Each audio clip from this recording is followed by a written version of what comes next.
Article 19 जो है वो कुछ सर्टेन फ्रीडम्स की बात कर रहा है, ठीक है। बेसिकली 6 फ्रीडम्स की बात कर रही है कि ये 6 फ्रीडम आपके पास है, ठीक है। आर्टिकल 19 के अंदर 19 1 2 3 4 5 6 क्लॉजेस हैं, पर फ्रीडम सारी 19 1 के अंदर ही गिवन है। 19 1 A B C D E and G, ठीक है। बाकी 2 3 4 5 6 के अंदर रीजनेबल रिस्ट्रिक्शन है, will talk about that also. So let us start with 19.1 ने freedom of speech and expression. Now this is the most important freedom that you will read about. हर जगह पे freedom of speech and expression का तुम जिक्र सुनो। तो क्या है ये freedom of speech and expression? मैं freely कुछ भी बोल सकती हूँ, मैं खुद को कैसे भी express कर सकती हूँ, ये मेरा right है, मेरा fundamental right है, ठीक है। Now keep in mind कि ये right absolute नहीं है, इस पे restriction लगी है। तो मैं कुछ भी बोल सकती हूँ का मतलब ये नहीं मैं किसी को गाली दे दूं, मैं कुछ भी बोल सकती हूँ का मतलब ये नहीं कि मैं जाके किसी को हर्ट कर सकती हूँ या उसके रिलीजियस सेंटिमेंट्स को हर्ट कर सकती हूँ, ठीक है। ऐसा नहीं है, कुछ रिस्ट्रिक्शन है जो हम पढ़ेंगे, ठीक है। तो मैं कुछ भी बोल सकती हूँ, अपने आप को किसी भी तरह एक्सप्रेस कर सकती हूँ, ये मेरा फंडामेंटल राइट है। Now freedom of speech and expression के अंदर देयर आर सम सब राइट्स आल्सो। वैसे तो बहुत सारे हैं, हम कुछ इंपॉर्टेंट राइट्स के बारे में पढ़ने वाले हैं कि क्या क्या राइट्स है। सबसे पहले फ्रीडम ऑफ प्रेस। देखो डेमोक्रेसी के 3 पिलर्स हैं, लेजिस्लेचर, एग्जीक्यूटिव एंड जुडिशरी। पर हम कहते हैं डेमोक्रेसी में there is a fourth pillar also which is media और प्रेस।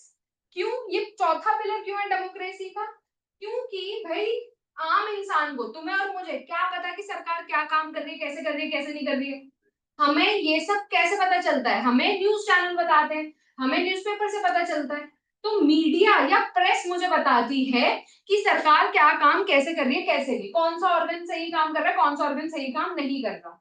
मेरा रिप्रेजेंटेटिव, ये मेरी गवर्नमेंट क्या मेरे लिए काम कर रही है या सिर्फ अपनी जेब भर रही है, ये सारी चीजें मुझे बताती है मीडिया या press. That is why it is known as the fourth pillar of democracy.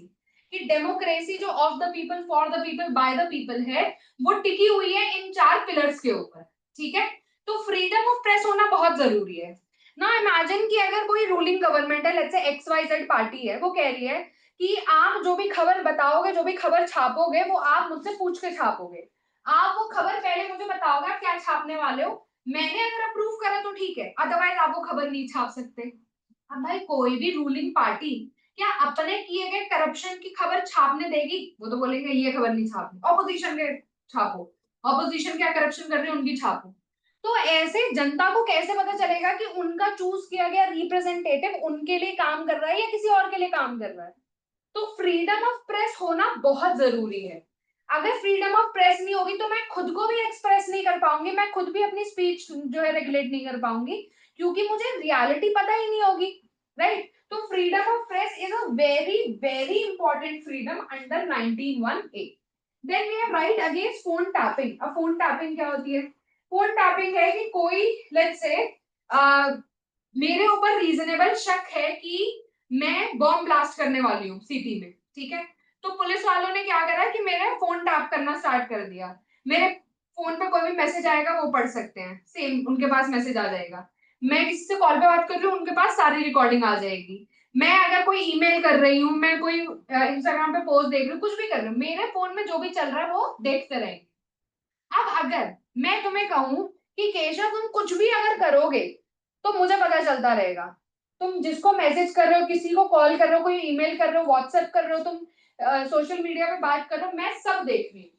अगर मैं तुम्हारे कंधे पर ऐसे खड़ी रहूंगी कि हाँ क्या देख रहे हो, क्या कर रहे हो, बताओ फोन पे क्या चल रहा है, तो क्या तुम फ्रीली फोन यूज कर पाओगे अपना?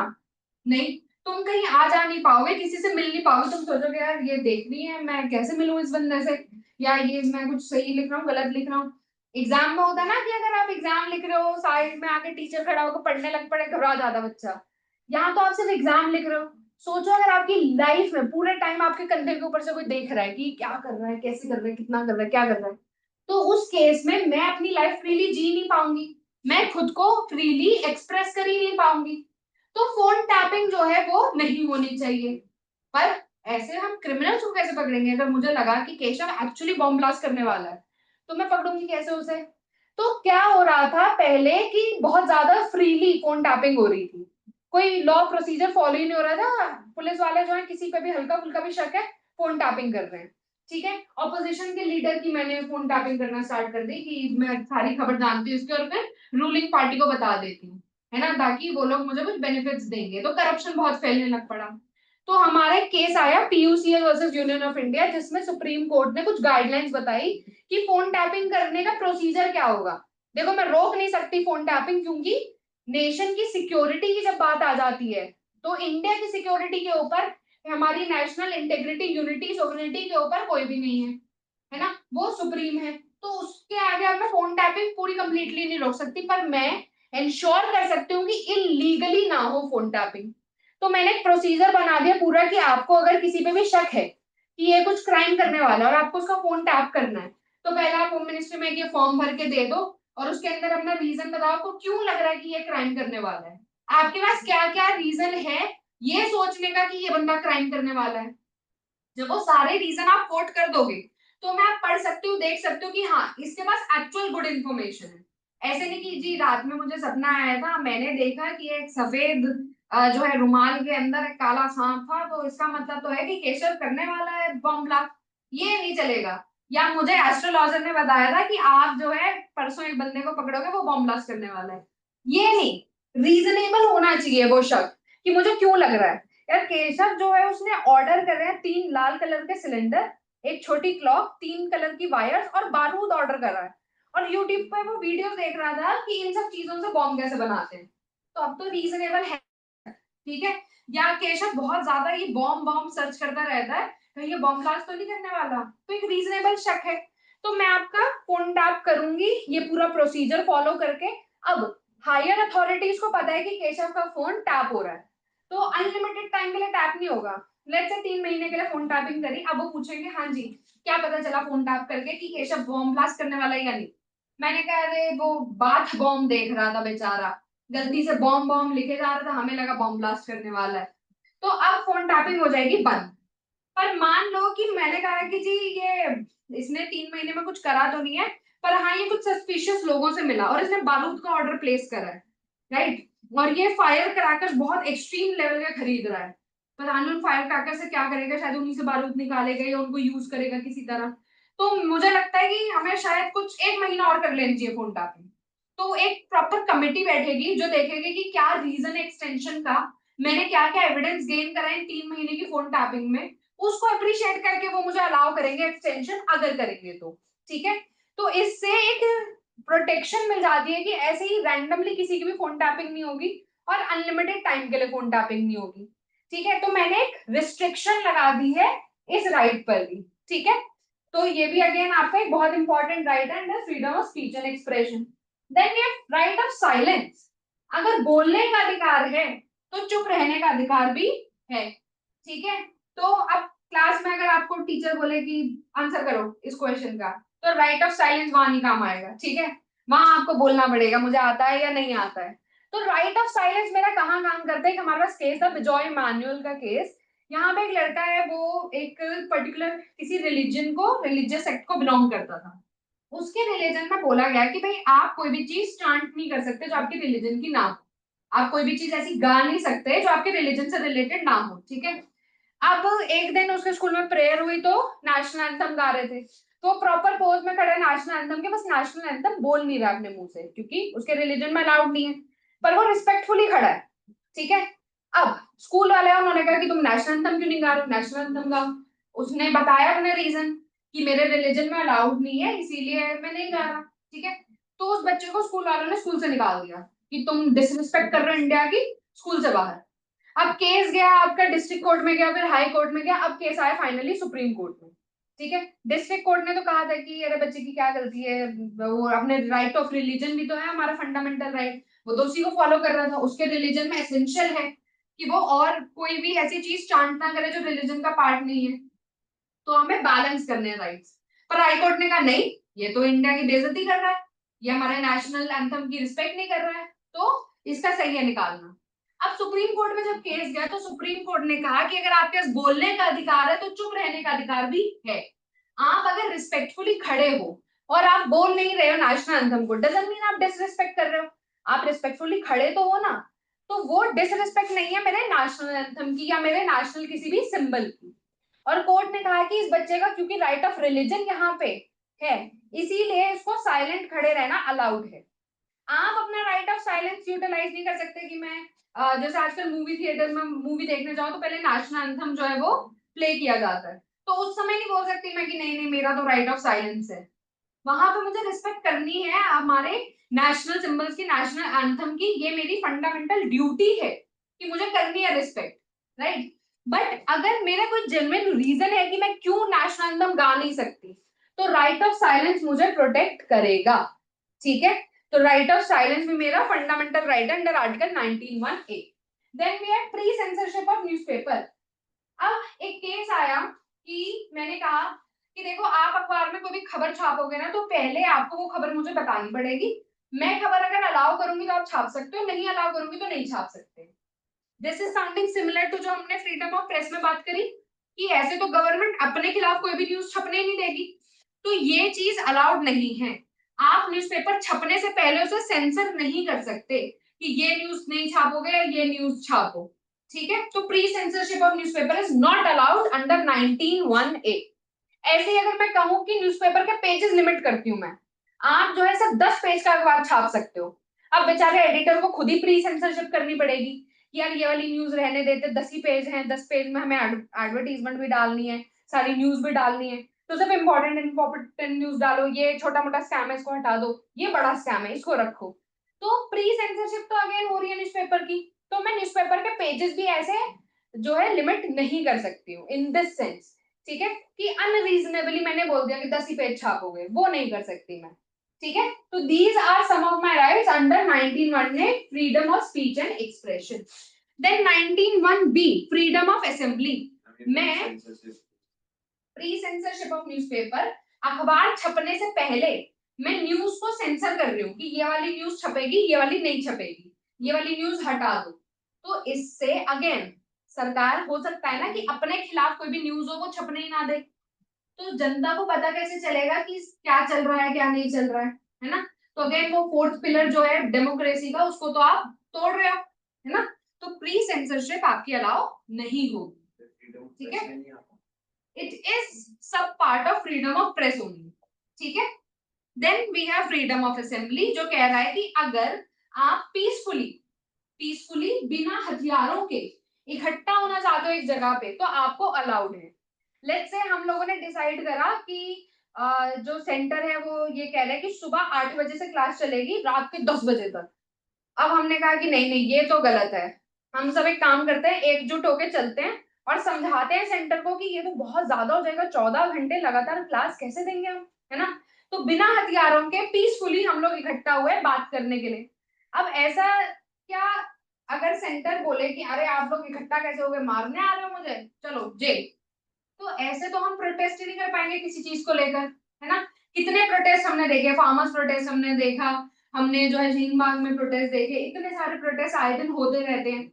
इनजस्टिस जो भी हो रहा है समाज के अंदर, उसके खिलाफ अगर मैं प्रोटेस्ट ही नहीं कर पाऊंगी, अगर मैं इकट्ठा ही नहीं हो पाऊंगी, अगर मैं लोगों से बात ही नहीं कर पाऊंगी, तो फिर कैसे हम लोग चैलेंज कर पाएंगे किसी इनजस्टिस को। तो फ्रीडम ऑफ असेंबली कहता है कि अगर आप पीसफुली, पहला पीसफुली, दूसरा बिना हथियारों के इकट्ठा हो रहे हो, तो आपको अलाउड है, आपका राइट है इकट्ठा होकर पीसफुली बातचीत करना, ठीक है। अब इसकी भी रीजनेबल रिस्ट्रिक्शन है। कोविड में इफ यू रिमेम्बर बोल दिया गया था कि 4 से ज्यादा लोग एक साथ खड़े नहीं हो सकते, तो यहाँ पे आप ये नहीं कह सकते हमारा फ्रीडम ऑफ असेंबली वॉयलेट हुआ है, क्योंकि देयर इज अ रीजन कि 4 से ज्यादा लोगों को इकट्ठा होना मना किया है, क्योंकि there is a highly communicable disease जिससे लोगों की जान जा रही है और मेरे पास दवाई भी नहीं है उसकी, है ना। तो इसीलिए मैंने रिस्ट्रिक्ट करा है आपके राइट को, एब्सोल्यूट ये भी नहीं है, ठीक है। नेक्स्ट राइट है हमारा फ्रीडम ऑफ एसोसिएशन। मैं जिससे भी एसोसिएट करना चाहूं, जिस भी ग्रुप का पार्ट बनना चाहूं मैं बनूंगी, जिसका पार्ट मैं ना बनना चाहूं मैं नहीं बनूंगी। आप मुझे जबरदस्ती नहीं बोल सकते कि इस ग्रुप का पार्ट बनो या इस ग्रुप का पार्ट मत बनो, ठीक है। तो मुझे ये चीज अलाउ नहीं होगी।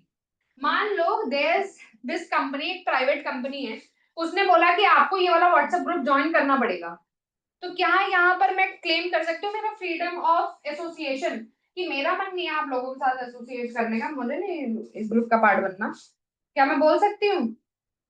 क्यों? जॉब का पार्ट है।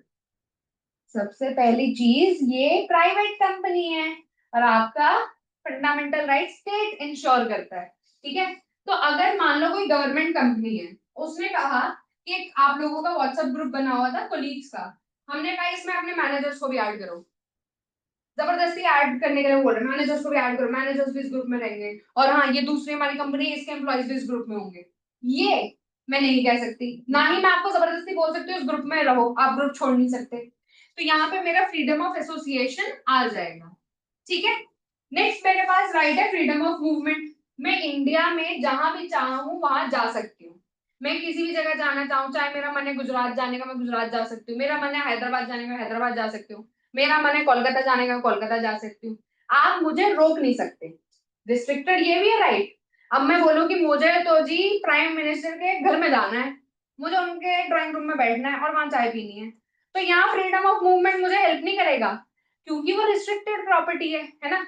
मैं अगर कहूँ कि मुझे तो केशव के घर में घुसना है, तो वो मुझे अलाउड नहीं होगा, क्यों? क्योंकि वो प्राइवेट प्रॉपर्टी है, ठीक है। तो फ्रीडम ऑफ मूवमेंट जहां पे लॉफुली मैं जा सकती हूँ वहां के लिए मुझे अलाउ कर रही है। अब मैं बोलूँ यहाँ पे किसी की शादी हो रही है, खाना है, बढ़िया खाना है, मुझे यहाँ जाना है, नहीं अलाउ होगा। अच्छा यहाँ डिफेंस की मीटिंग चल रही है, अच्छा अटैक कैसे करेंगे हम, कैसे नहीं करेंगे, वो डिस्कस हो रहा है, मैं भी एक बार सुन के आती हूँ क्या बात हो रही है, ये मुझे अलाउ नहीं होगा। Freedom of movement again restricted right है, ठीक है।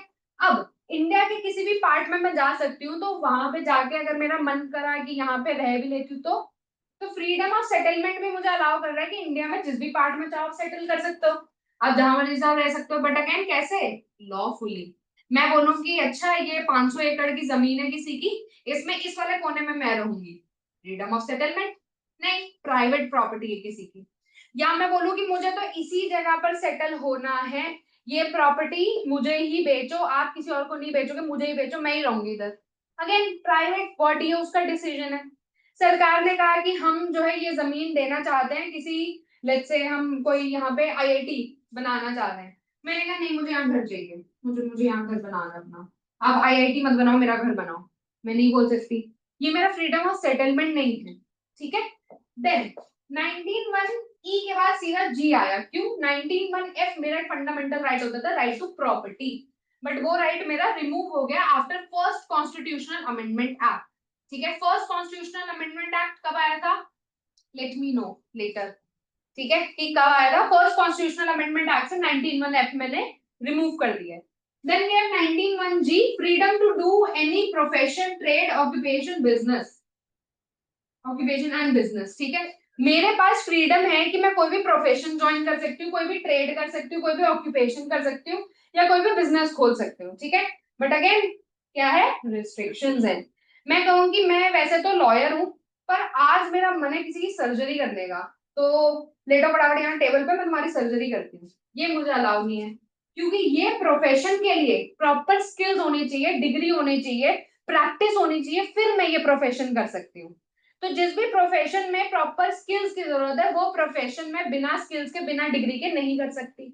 पर अगर मुझे मोमो का ठेला खोलना है, तो मैं बिजनेस है, मैं कर सकती हूँ, उसके लिए कोई डिग्री तो नहीं चाहिए मुझे कि आपका मोमो जो है वो प्रॉपर आकार में होना चाहिए, प्रॉपर ऐसे फ्लावर शेप आनी चाहिए, नहीं, वो तो गंदा भी बनाऊंगी बट टेस्टी होगा तो खा लेंगे लोग, है ना। तो freedom to do any profession, trade, occupation, business, but I have to ensure कि वो कोई ऐसा प्रोफेशन, ट्रेड, ऑक्यूपेशन, बिजनेस ना हो जिसके लिए सरकार ने कहा है कि भाई प्रॉपर डिग्री चाहिए, प्रॉपर स्किल चाहिए, तब आप कर सकते हो, ठीक है। अदरवाइज मैं कोई भी profession, trade, occupation and business कर सकती हूँ। Now let us talk about the reasonable restriction. बार बार हम लोग बात कर रहे हैं कि रीजनेबल रिस्ट्रिक्शन है, रीजनेबल रिस्ट्रिक्शन है, what is this reasonable restriction? देखो, रीजनेबल रिस्ट्रिक्शन अगेन नाम में ही है कि वो रीजनेबल है, ठीक है। जो रिस्ट्रिक्शन आपकी रीजनेबल है, समझ आ रही है कि हाँ आपने ये रिस्ट्रिक्शन लगा रखी है, वो रिस्ट्रिक्शन है मेरी रीजनेबल रिस्ट्रिक्शन, ठीक है। सबसे पहले रिस्ट्रिक्शन कि मेरे राइट को मैं रिस्ट्रिक्ट कर सकती हूँ कि आप अपना राइट इस तरीके से नहीं जो है यूटिलाइज कर सकते। किस तरीके से यूटिलाइज नहीं कर सकते? मैंने कहा कि आप अपना राइट इस तरीके से यूटिलाइज नहीं कर सकते कि जो सिक्योरिटी ऑफ द नेशन है वो थ्रेटन हो जाए, ठीक है। तो सिक्योरिटी ऑफ द नेशन क्या है? मेरा रीजनेबल रिस्ट्रिक्शन है। मैंने कहा कि मेरा तो freedom of speech and expression है, मैं कुछ भी बोल सकती हूँ। तो मैंने डिफेंस के प्लान सुने हैं, मैं जाके वो सबको बता देती हूँ। यहाँ पे freedom of speech and expression मुझे नहीं मिलेगा क्योंकि security of the nation threaten हो रही है। मैंने कहा कि मेरा तो फ्रीडम ऑफ मूवमेंट है, मैं डीआरडीओ की मीटिंग में बैठूंगी। Again security of the nation यहाँ पे मेरा थ्रेटन हो रहा है, तो ये करना मुझे अलाउड नहीं है, रीजनेबल रिस्ट्रिक्शन यहाँ लग जाएगी। नेक्स्ट है sovereignty and integrity of India.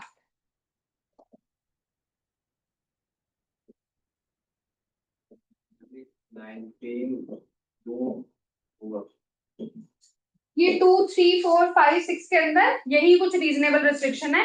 इसके अलावा हेल्थ एक रीजन हो सकता है, ठीक है, जिस पर आपका राइट रिस्ट्रिक्ट हो जाए, अदर देन दैट नहीं है, ठीक है। ये 19(2) है वैसे जो रिस्ट्रिक्शंस हम देख रहे हैं। Sovereignty and integrity of India को जो भी चीज थ्रेटन करेगी वो चीज आर्टिकल 19(1) के अंदर राइट में नहीं फॉल करेगी। अगर मैं कह रही हूँ कि ये इंडिया का स्टेट इंडिया का नहीं है, ये तो दूसरी कंट्री का है, इसको अलग कर इंडिया से काट के दूसरी कंट्री का है, आप दूसरी कंट्री को दो, आप गलत कर रहे हो। तो मैं इंडिया की इंटेग्रिटी, इंडिया की सोवरेनिटी को क्या कर रही हूँ, थ्रेटन कर रही हूँ।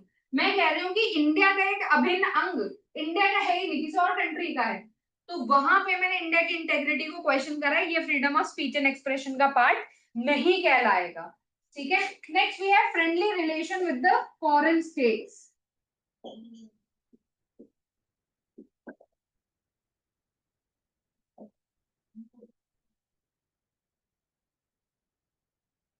अगर मेरा कोई भी एक्ट, जो कोई भी मेरा फॉरेन स्टेट है, उस फॉरेन स्टेट के साथ जो मेरे रिलेशन अच्छे रिलेशन है, लेट्स से इंडिया और यूएस के बहुत अच्छे रिलेशंस हैं, ठीक है, लेट्स अज्यूम कि इंडिया और यूएस के बहुत अच्छे रिलेशंस हैं, और मैं उनके प्रेसिडेंट को गाली दे रही हूँ यूट्यूब पे।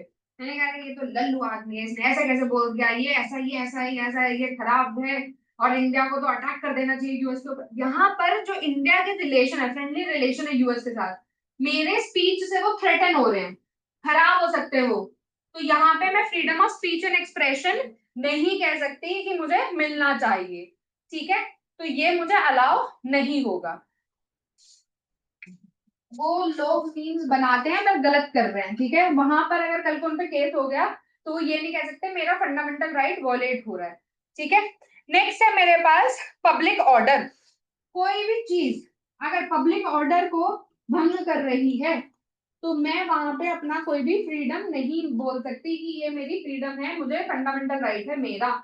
लेट्स से वी नो कि इंडिया में religion is a very sensitive topic, ठीक है। अब मैं अगर एक पर्टिकुलर रिलीजन को बिलोंग करती हूँ, दूसरे रिलीजन के रिलीजियस प्लेस ऑफ वर्शिप पे जाके मैं उन्हें गाली सुनाऊं, तो इससे क्या होगा, लड़ाई झगड़ा होगा, पब्लिक ऑर्डर खराब हो जाएगा, ठीक है। देयर वाज दिस केस जहां पर एक बंदे ने कुछ नॉन वेज पीसेस जो हैं वो एक सनातनी धर्म के एरिया के अंदर लेकर आया था। Very recent there was this case on Mathura में भी हुआ होगा। I am recounting about this incident in आपका जो there was this Krishna ji का टेम्पल ही था जहां पर प्रॉपर वेजिटेरियन खाना ही मिलता था। तो देयर वाज दिस फॉरेनर जो कि वहां पे चिकन लेकर आया एंड ही पर्टिकुलरली आस्क्ड कि क्या यहाँ पे नॉनवेज खाना अलाउड है, एंड दे टोल्ड हिम कि नो, यहाँ पे सनातनी खाना बनता है प्रॉपर, विदाउट इवन प्याज एंड लहसुन खाना यहाँ पे मिलता है। और तब उसने जानबूझ के चिकन निकाला और वहां पे जबरदस्ती खा रहा था। And people try to tell him कि ये चीज बहुत डिसरिस्पेक्टफुल, आप ये नहीं कर सकते, राइट, पर वो जबरदस्ती खा रहा था जस्ट टू शो देम। तो यहाँ पे मैं अपना freedom of speech and expression या कुछ भी क्लेम नहीं कर सकती बिकॉज पब्लिक ऑर्डर इससे भंग हो रहा है, ठीक है। There was this another case जहां पे एक वेजिटेरियन रेस्टोरेंट ही था, शुद्ध कोई वैष्णो ढाबा था, वहां पे एक बंदे ने चिकन बोन्स जो है जाके फेंक दिए लोगों की खाने की प्लेट्स में डाल के भाग दिया। तो अगेन पब्लिक ऑर्डर इससे डिस्टर्ब हो रहा है, तो यहाँ पे मैं अपनी कोई भी फ्रीडम जो है वो क्लेम नहीं कर सकती, ठीक है।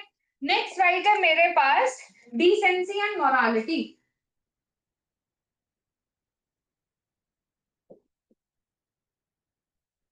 अगर मेरा कोई भी राइट डिसेंसी एंड मोरालिटी को चैलेंज कर रहा है तो वो मुझे करना अलाउड नहीं है। मैंने कहा कि मेरा freedom of speech and expression है, मैं खुद को कैसे भी एक्सप्रेस करूं, ठीक है, बट वो एक्सप्रेशन ऐसा नहीं होना चाहिए जो डिसेंसी एंड मोरालिटी के अगेंस्ट हो। अगर कोई इंसान बोले कि मेरा तो freedom of speech and expression है, मैं कैसे भी खुद को एक्सप्रेस करूं, और जाके वो पब्लिक प्लेस में कहीं पर अपने कपड़े उतार दे, तो ये तो डिसेंसी के अगेंस्ट है, तो यहाँ आपको freedom of speech and expression नहीं मिलेगा, ठीक है। आप किसी को गंदी गंदी गालियां दो, किसी फीमेल को आप अब्यूज करो या मोलेस्ट करो, ये आपका freedom of speech and expression नहीं है, ठीक है। नेक्स्ट है मेरे पास contempt of court.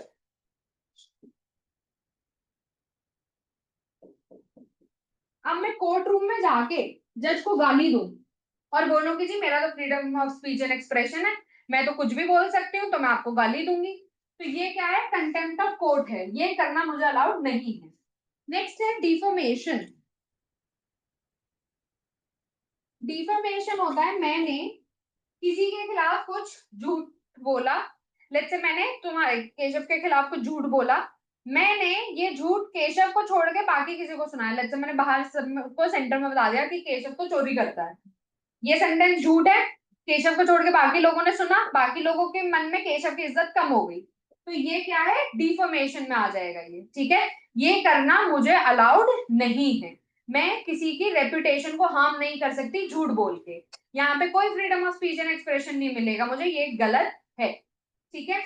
Next and last जो मेरा रीजनेबल रिस्ट्रिक्शन है वो है इंसाइटमेंट ऑफ ऑफेंस, कि मैं ऑफेंस होने के लिए किसी को इंसाइट नहीं कर सकती, मैं उकसा नहीं सकती किसी को। अगर मुझे पता है कि मैंने कोई पर्टिकुलर चीज अगर बोली तो यहाँ पर कोई क्राइम हो सकता है, तो वो करना मुझे अलाउड नहीं है। सिमिलरली मैंने अगर किसी को उकसाया, बेट करा कि अरे मैं होती तुम्हारी जगह मैं तो नहीं चाहती, मैं तो सर तोड़ देती उसका, मैं मार देती उसको, मैं ऐसा करती, मैं वैसा करती, मैं उकसा रही हूँ आपको क्राइम करने के लिए, ठीक है। तो this is incitement of offence. यहाँ पे अगर आप ऑफेंस करते हो और कहते हो मुझे तो इन्होंने बोला था, इन्होंने उकसाया था, तो मैं freedom of speech and expression claim नहीं कर सकती, ये अगेन आपके राइट का वायलेशन है, ठीक है। So this is all the restriction on freedom of speech and expression. I hope ये क्लियर है तुम्हें।